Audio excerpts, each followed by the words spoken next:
What's up, everybody? Doug with the Night Ride Home podcast here. Two things before we get started. One, I'm going to go ahead and crack open my drink here.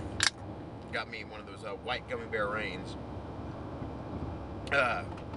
One, if you're noticing a difference in audio quality, not that we have a standard audio quality on this podcast, but I forgot my AirPods at home this morning like an idiot, so I do not have them to record this podcast with. So we are going through my car's microphone, and Leo and I were supposed to record an episode today, but just because there is nothing, it's going straight out of the speakers, and when it comes out of the speakers, well, I'm mainly speaking about Leo's voice here. When Leo's voice comes out of the speakers, basically what's happening is the microphone in my car is picking up that noise and refiltering it back through. So basically we have like an echo effect. So we had an episode we were going to put out, but unfortunately we can't record it today. So instead, what I'm going to do on this ride home, this night ride home as they say, it's going to be the review for Cyberpunk 2077 Phantom Liberty. Another thing is, if my voice sounds a little crackly or it's a little softer than usual, it's also because I am getting over some kind of head cold. So just fair warning, this is gonna be a little on the rails. Evolve PR, the Terminals.io team, were really gracious enough to give us this review code, and honestly, it was ever since I started the Night Ride Home podcast, when we really started to get into the gaming review space of it.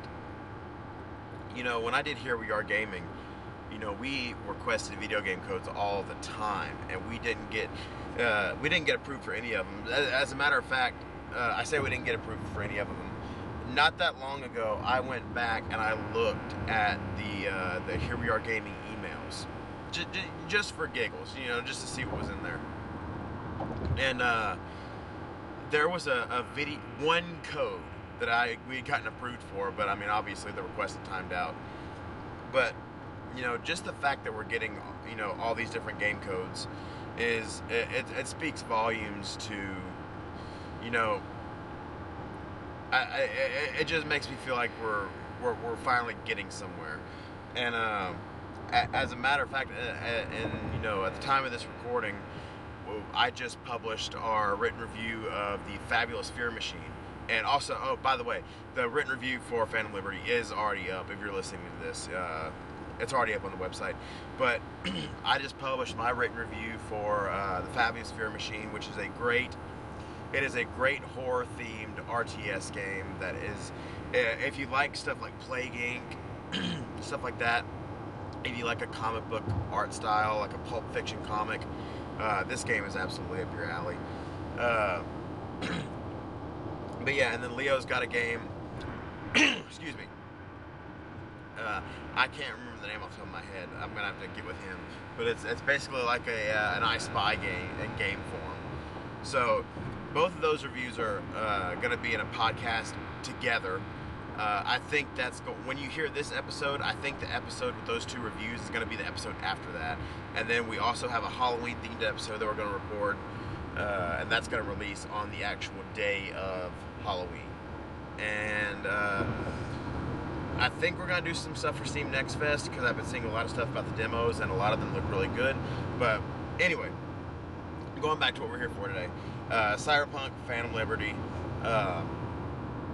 It's worth noting that before we get started that I played, again, this was a review code given to us by the team at Evolve PR. Again, thank you to you guys for that. That was so great. And I played the entire thing on my Steam Deck. And in the written review, I tell this story of at the time of the original release of Cyberpunk 2077 back in 2020, I was going through a divorce, and I pre-ordered that game like right before the divorce started to happen. So when the game came out, it kind of just, oh boy. Okay, so yeah, I literally just got 2 phone calls back to back. I don't know why the do not disturb function on my phone does not work. It literally is maddening sometimes. Okay, so what was I saying? Is it on? Yeah, it's on. Oh, do not disturb. There we go. It was not on. That was my bad. So yeah, basically, I had pre-ordered it on PS4 and it kind of just sat there. And then when the next gen update for PS5 came out like 2 years later, I went and I was like, this is gonna be it. This is gonna be me going back in and playing this game. And again, I did not. It wasn't that Cyberpunk 2077 was a bad game at all. It was just, it was just one of those things where I just wasn't in the mood to play it. And then a year later, 2023, when Phantom Liberty was announced, they had a big, like Cyberpunk 2077 was 50% off, so I got it on Steam because I had the Steam Deck.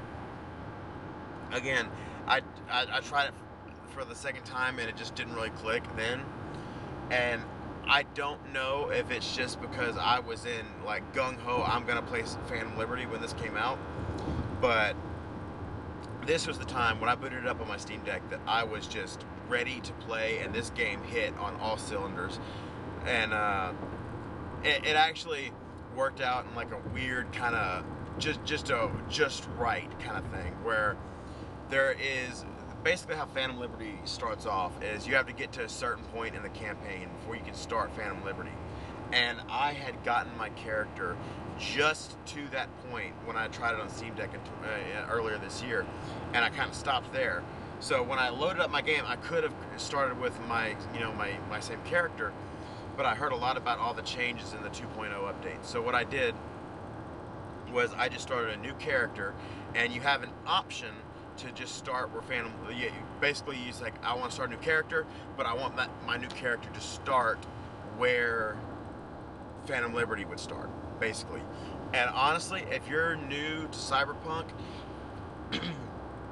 what I would maybe suggest is maybe looking up like if you can find a YouTube video to like kind of get you through the story, because when you choose that option, it gives you a lot of cool stuff. It gives you a lot of good weapons, and it gives you a pretty good amount of money. Not a lot, but a pretty good amount. And it gives you 3 vehicles to start out with. Now, if you want to play through the game, I still do recommend. I mean, definitely play through it if you want to, because the campaign up to that point, it's a wild ride, and it's definitely worth you seeing it. But for me, I had already seen the beginning of the game twice. I didn't feel like doing it again, so I just started from a new character from that starting point. Excuse me, I'm gonna get a drink real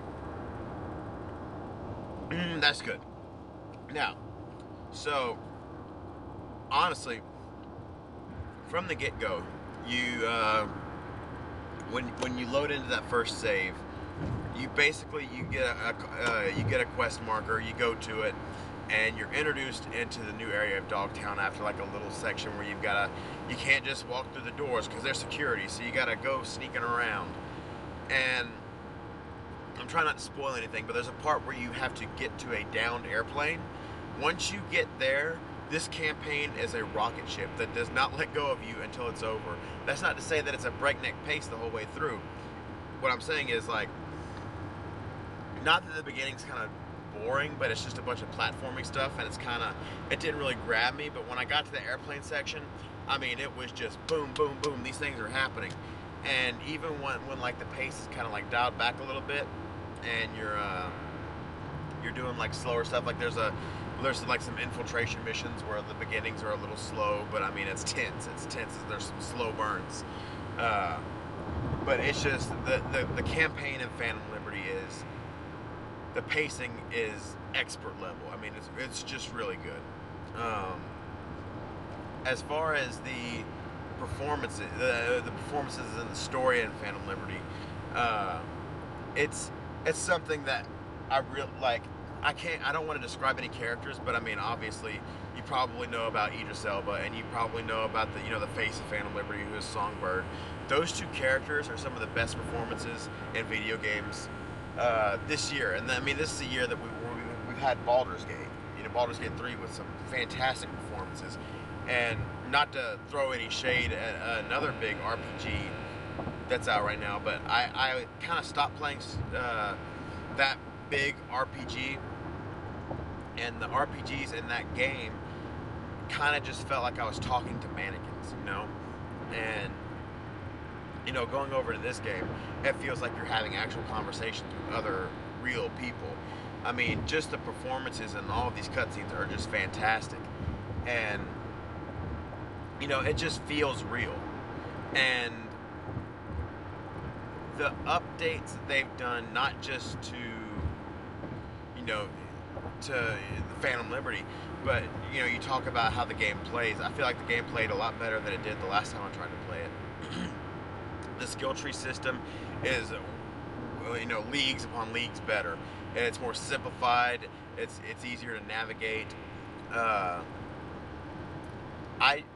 was pretty much like a gung-ho character. I would just like open up doors, shoot, everything that moved, and ask questions later, kind of play through.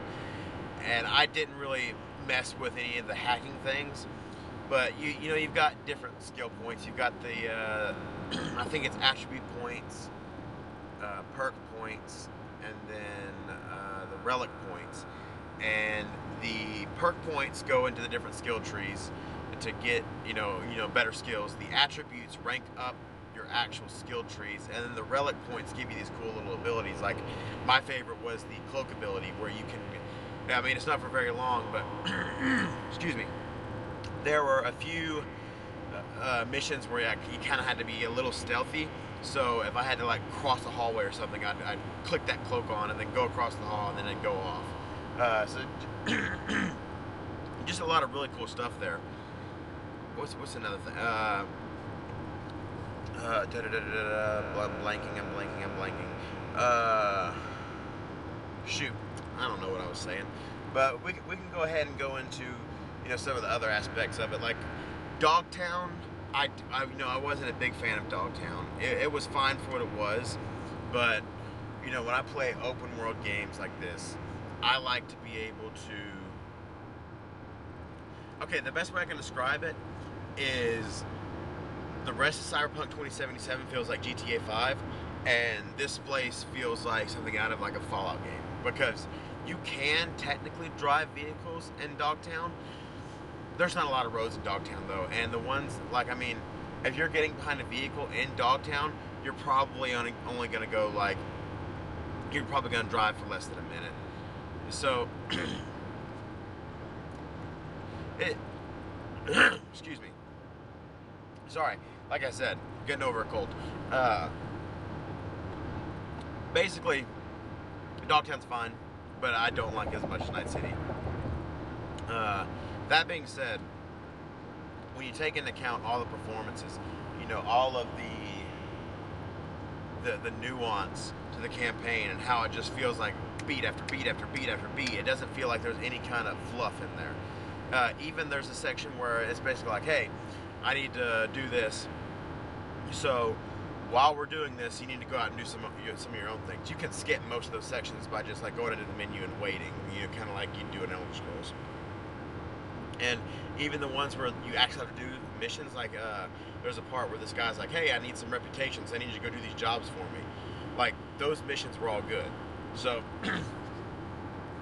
there's not really any filler in this campaign. I mean, there's side activities you want to do them, but again, you don't have to do them.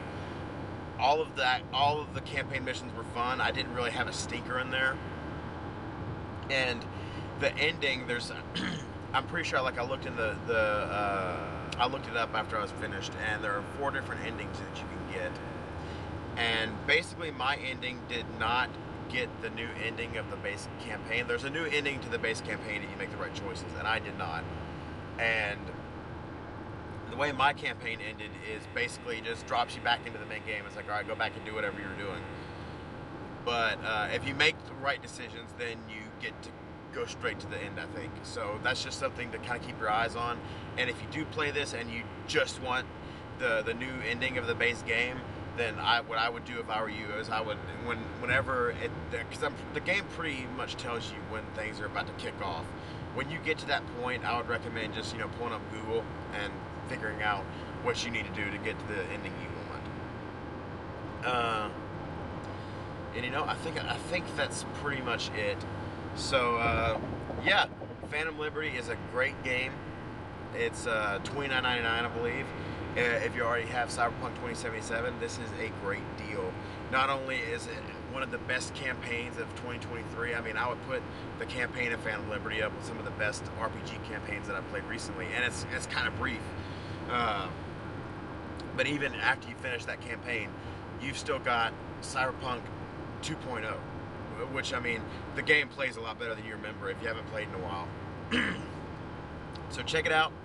You can get it now. And again, thanks to Evolve PR for sending us that review code. Until next time, I'll see you guys in the next episode.